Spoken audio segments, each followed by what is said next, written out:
The grand auditorium at Georgetown University Law Center grew completely silent. All eyes turned toward Justice Ruth Bader Ginsburg, who sat upright in her chair on the stage. Though her frame was small and her health had faced challenges in recent years, her presence still commanded the entire room.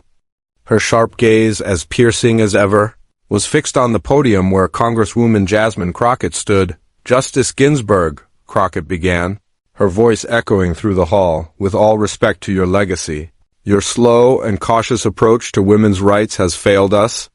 While you chose to work within the system, countless women continued to suffer.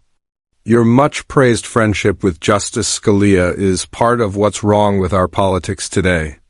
Compromise with those who attack our basic rights is not justice, is surrender." A wave of shock swept through the audience. Students exchanged stunned glances. Esteemed professors shifted uncomfortably in their seats. Had a sitting congresswoman truly criticized the legendary, notorious RBG, right to her face? The 87-year-old justice didn't answer right away. Instead, she calmly removed her glasses and set them on the table in front of her. Her expression was neutral, but those familiar with her noticed the subtle tightening of her jaw, a rare sign that Ginsburg was angry.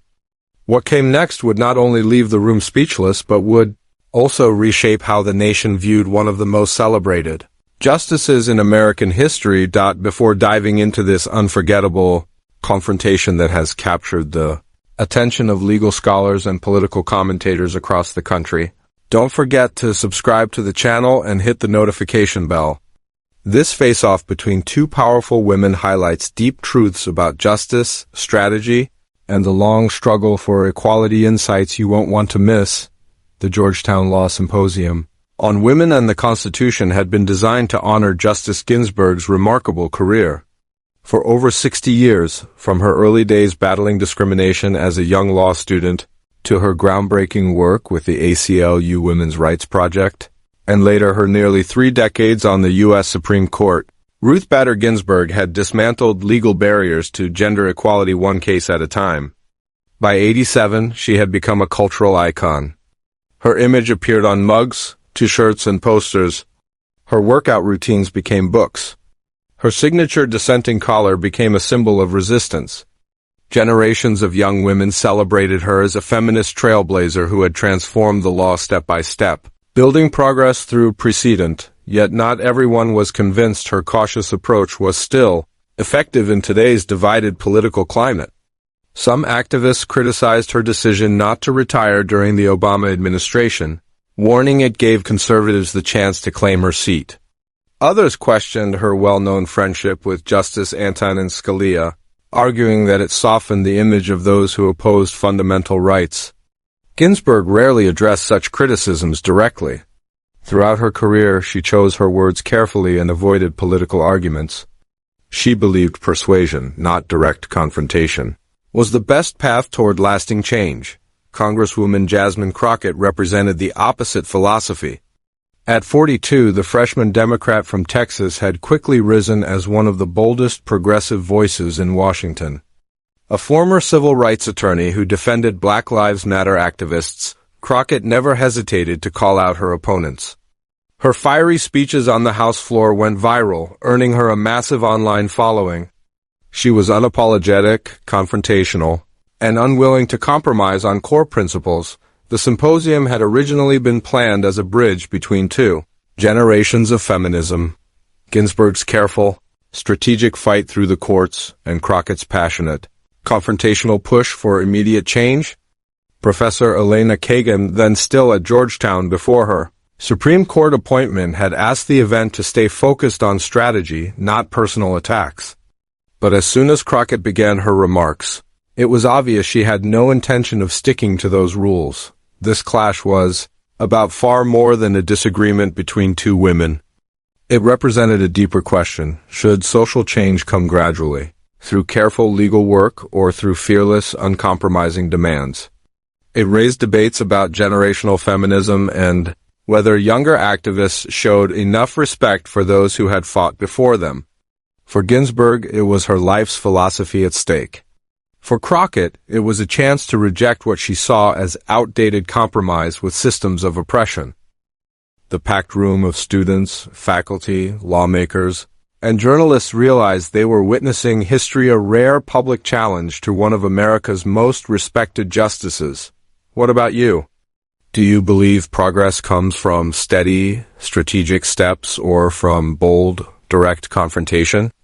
Share your thoughts in the comments about which approach has been most effective in advancing civil rights in U.S. history. The Georgetown Auditorium, with its polished wood and portraits of legendary jurists, had hosted countless debates. But none like this. Let me make my point clear, Crockett pressed on, sensing the room's unease. Your strategy of reaching across the aisle has only strengthened conservatives while they've stripped away women's rights piece by piece. Crockett's voice grew sharper as she held up a sheet of paper. Your celebrated friendship with Justice Scalia gave legitimacy to his harmful views, she declared. Here is a list of his votes against women's rights, against LGBTQ rights, against voting rights. These aren't just abstract legal theories. These decisions harmed real people. Yet, you still called him your best friend and even attended the opera together. The moderator, a Georgetown law professor who looked visibly uneasy, leaned toward the microphone. Congresswoman, perhaps we can turn to the legal substance. This is the substance, Crockett cut in quickly. When we act as if those who deny our humanity are just colleagues with different viewpoints, we normalize their oppression. Justice Ginsburg's careful, step-by-step approach may have worked in the 1970s, but today, rights are being stripped away far faster than they are won. She turned back to Ginsburg. And let's be honest, your refusal to step down during President Obama's administration was a political gamble that endangered everything you stood for. You risked the rights of millions because you wouldn't let go of power. Some in the audience flinched. A distinguished female judge sitting in the front row shook her head, visibly disapproving. Still, Crockett pressed on. And then there's Shelby County v. Holder, she continued, her tone fierce. That ruling gutted the Voting Rights Act and you authored the opinion. The room buzzed with murmurs. Even those sympathetic to Crockett's frustrations recognized her mistake. Justice Ginsburg had in fact written a blistering dissent in that case. Not the majority opinion. You have the wrong justice. Congresswoman, a voice called from the audience. Crockett faltered for only a moment before recovering. My larger point stands. The court has been tearing down civil rights protections while polite collegiality has failed to stop. She fixed her gaze directly on Ginsburg. You once said women belong in every room where decisions are made. I agree. But when those decisions actively harm people, politeness is not a virtue, it is complicity. Incremental change is a luxury women of color and working women simply cannot afford. The tension in the auditorium was overwhelming. Younger law students who had grown up admiring RBG now sat torn between their deep respect for her and sympathy for some of Crockett's arguments. Older lawyers and judges, however, looked appalled, seeing the Congresswoman's words as blatant disrespect toward a legal legend. Through it all, Justice Ginsburg remained motionless. Her expression was calm, her body still. The years she had spent honing self-control, facing prejudice, and fighting battles she was told she could never win were evident in her composure. She didn't flinch, didn't interrupt, didn't show anger. The moderator attempted again. Perhaps we should take questions from the audience. I have one more point, Crockett insisted, refusing to yield. Justice Ginsburg, your dissents may be eloquent, but at the end of the day they are only dissents. They carry no legal power. They've been turned into slogans and tote bags, but they don't protect anyone. Women need more than beautiful words. We need justices who will not stay polite while rights are under attack. Finally, Crockett stopped. The moderator, clearly relieved, turned to the justice. Justice, would you like to respond to the Congresswoman's comments? The room went silent. Every eye turned toward the small, frail-looking woman sitting upright in her chair. Some expected her to decline politely, as she so often had. Others anticipated a short, diplomatic answer that would ease the tension without addressing the sharp accusations. But instead, Justice Ginsburg leaned toward her microphone. Her voice was soft but steady, carrying the familiar trace of her Brooklyn accent. I would be glad to respond to the Congresswoman's concerns, she said evenly. Debate is the very heart of democracy. She carefully folded her hands on the table, the light catching her famous dissent collar and ring. What we have here is a profound disagreement about how real, lasting change happens within a constitutional system. This is not a new debate. It has been part of every struggle for equality. The audience leaned forward, captivated. One of the greatest legal minds of the century was about to defend not just her personal choices, but her entire judicial philosophy. Justice Ginsburg took a sip of water, each movement deliberate, her silence pulling the crowd deeper into attention. When she spoke again, her tone was quiet but commanding, a skill she had mastered years ago while arguing before a bench of men who frequently cut her off. Congresswoman, Crockett argues that my approach to advancing women's rights is too slow, too patient, too willing to compromise. She points to my friendship with Justice Scalia as proof of weakness rather than strength, as if respect and civility erase principle. At that moment, she reached for a slim folder from the table beside her, something no one had noticed until now. If I may, she said, let me begin with a brief history lesson. When I first began challenging gender discrimination in the 1970s, Justice Ginsburg said softly, opening a folder of notes, the law was stacked firmly against women. A woman could legally be fired simply for being pregnant. Banks were free to deny credit cards to unmarried women. Public universities could openly reject applicants because of their gender. And in most states, marital rape was not considered a crime. She glanced toward Crockett, her gaze steady.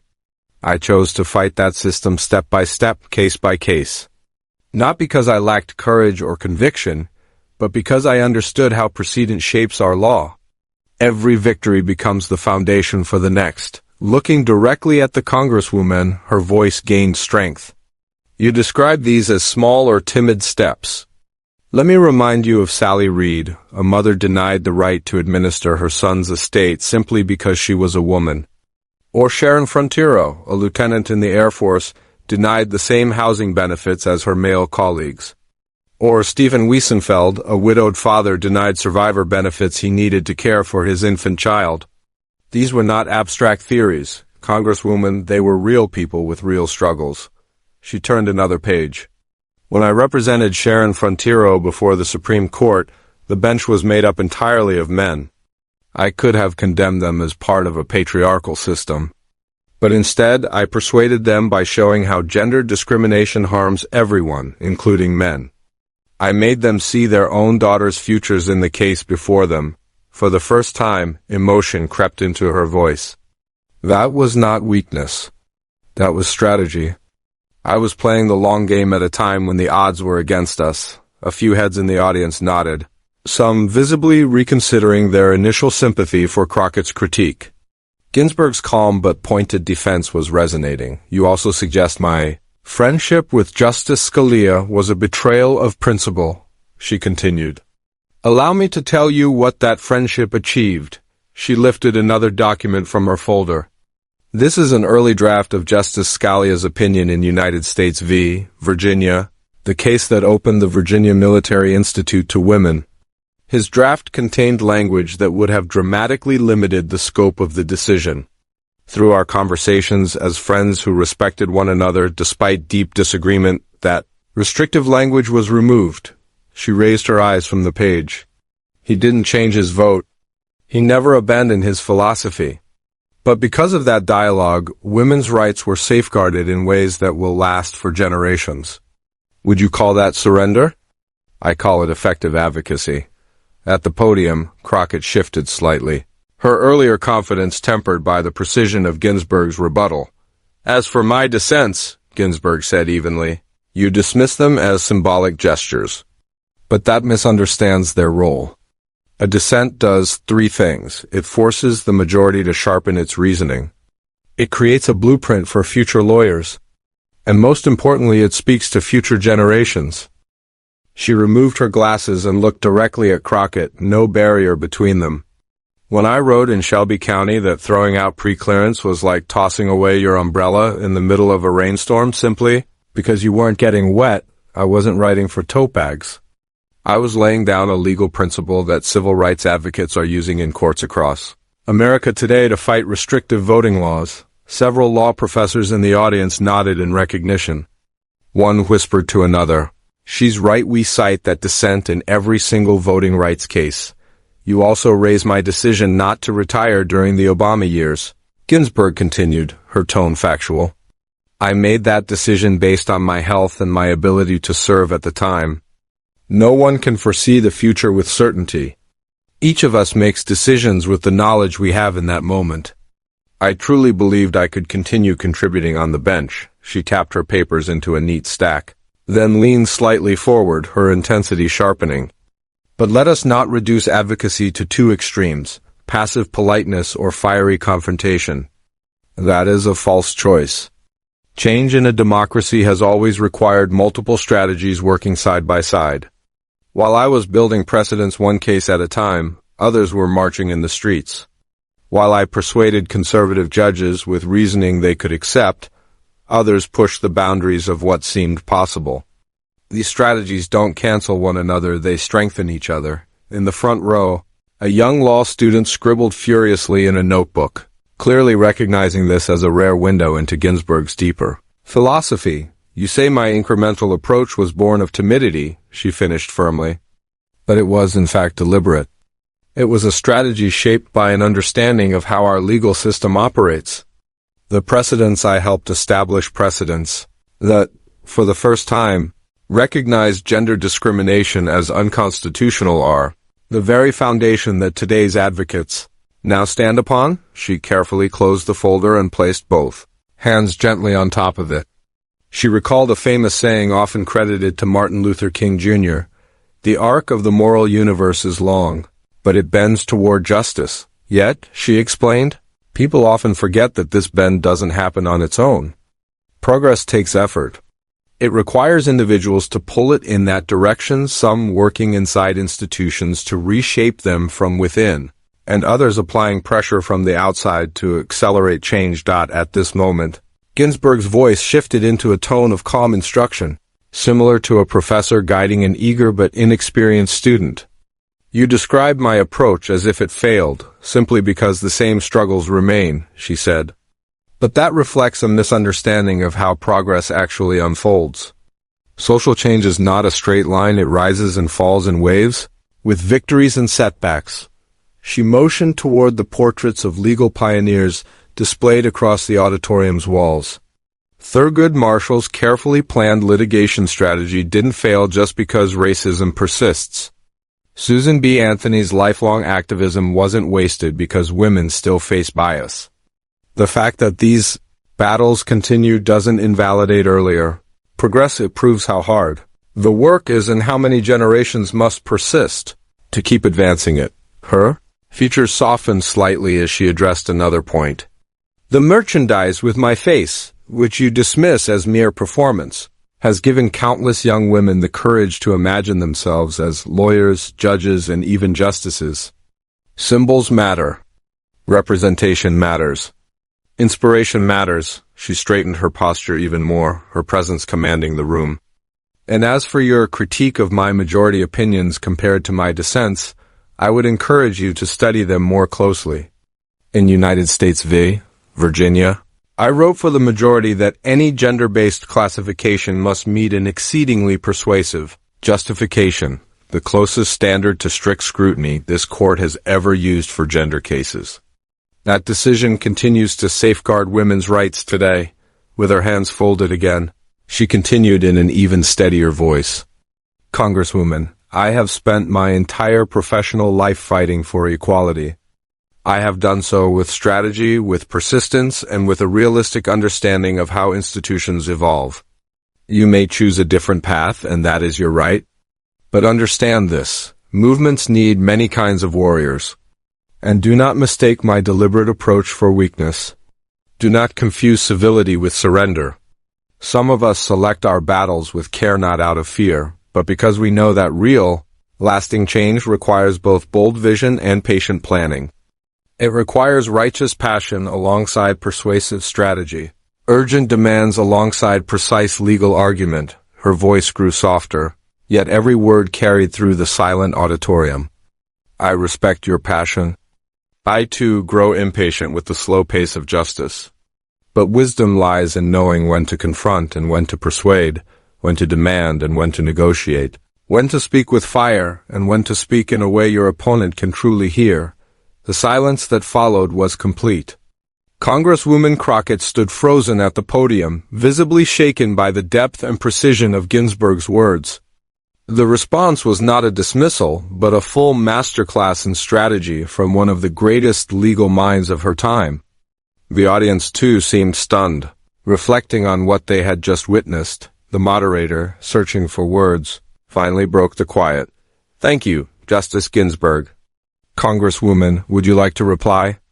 Crockett glanced at her notes, then back at the formidable figure who had dismantled her critique with calm precision, never once raising her voice. At last she spoke. "I appreciate Justice Ginsburg's perspective. I think we all have much to reflect on." As she returned to her seat, the tension gave way to recognition. Everyone in the hall understood that this moment was extraordinary, not merely a defense of one person's career, but a profound reflection on how justice is truly won in a democracy. Within hours, clips of Ginsburg's response spread like wildfire across social media. Hashtags such as #strategic advocacy and #RBG Masterclass dominated national trends. News outlets and legal blogs rushed to cover the exchange. SCOTUS blog described it as a rare glimpse into Ginsburg's legal philosophy and her approach to institutional change.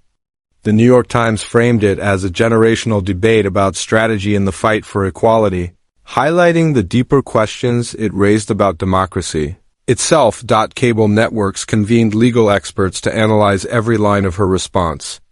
On CNN, legal analyst Jeffrey Toobin observed, "What we saw was not just Justice Ginsburg defending her legacy. She was defending a vision of change, one rooted in persuasion and precedent, not only protest." On MSNBC, a panel of women's rights attorneys from different generations echoed this view.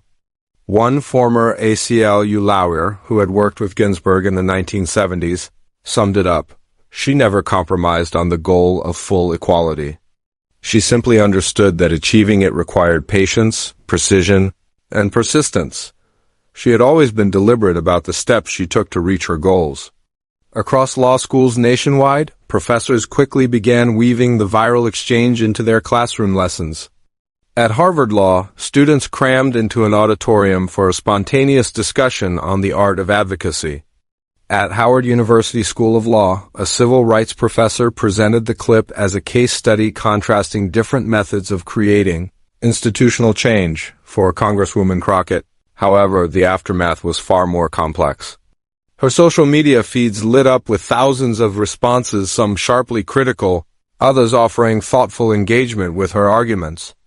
At first, she released a short statement acknowledging her respect for Justice Ginsburg's historic legacy, while still stressing that modern times might require fresh approaches.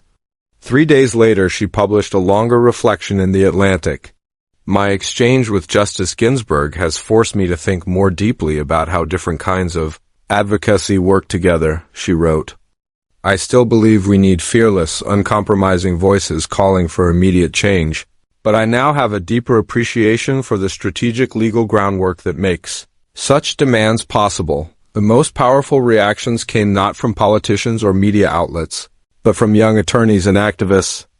Many of them had long felt torn between Ginsburg's careful, incremental approach and Crockett's fiery calls for direct confrontation.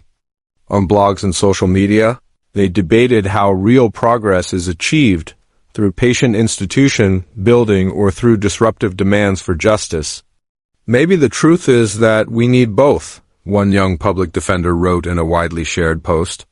"We need the RBGs laying down legal precedents, and we need the activists in the streets pushing for faster change. These aren't competing strategies, they are complementary ones." 1 week after the symposium, Justice Ginsburg joined NPR's Nina Totenberg for an interview. When asked about the public confrontation, she replied calmly, "The Congresswoman raised important questions that deserve reflection. Each generation must discover its own path in the fight for equality. My generation laid certain foundations, but it is up to the next generation to decide how to build on them. When pressed about whether she felt offended by such direct criticism, Ginsburg smiled. In my career, I was told I didn't belong in law school because I was taking a man's seat. I was denied clerkships despite being at the top of my class. I was paid less than male colleagues doing the same work. Compared to those experiences, respectful criticism of my judicial philosophy is hardly something that troubles me. The ripple effects extended far beyond the viral moment. Law schools began reporting heightened student interest in courses about civil rights litigation and strategic advocacy. Georgetown Law even launched an annual lecture series called Multiple Paths to Justice, inviting advocates from diverse backgrounds to share how they pursued social change. 6 months later, Justice Ginsburg announced her retirement due to health concerns. In her statement, she directly referenced the Georgetown Exchange. The discussion about how best to advance equality must never stop. Each generation builds upon the work of those before them, sometimes by continuing the same journey, sometimes by forging a new one. At her final public appearance before stepping down, she was asked what advice she would give to young activists frustrated by slow progress. Her words seemed aimed not just at them, but at Congresswoman Crockett as well. Fight for the things you care about, but do so in ways that bring others with you. Understand that meaningful change is rarely immediate. Be strategic. Be patient. And remember, sometimes the most revolutionary act is not tearing down institutions, but reshaping them from within. 3 years later, Congresswoman Crockett carried forward that lesson when she introduced a bill to expand voting rights protections. During the floor debate, she directly invoked Justice Ginsburg's famous dissent in Shelby County v. Holder, quoting the justice's warning about throwing away umbrellas in the middle of a rainstorm. When the bill passed with bipartisan support, Crockett acknowledged that it rested on the legal foundation laid by Ginsburg and earlier civil rights champions who proved that real progress requires both vision and careful strategy. The Georgetown Law Symposium became far more than a viral debate between two influential women with different tactics. It evolved into a case study of how social movements grow, how varied approaches strengthen one another, and how dialogue across generations, even when tense, can ultimately deepen the fight for justice. As one constitutional scholar summarized, the Ginsburg-Crockett exchange was never about one side being right and the other wrong. It was about recognizing that the path to justice always requires both architects who patiently build, brick by brick, and visionaries who demand we move faster. The tension between them is not weakness, it is the engine of progress itself. Thank you for watching our full analysis of this historic conversation between Justice Ruth Bader Ginsburg and Congresswoman Jasmine Crockett. If you found this breakdown meaningful, please like this video and subscribe to our channel for more in-depth legal and political analysis. Share it with others who care about equality and let us know your thoughts in the comments. Do you believe change happens more effectively through patient strategy, bold confrontation, or both working together? Your perspective helps keep this vital conversation alive.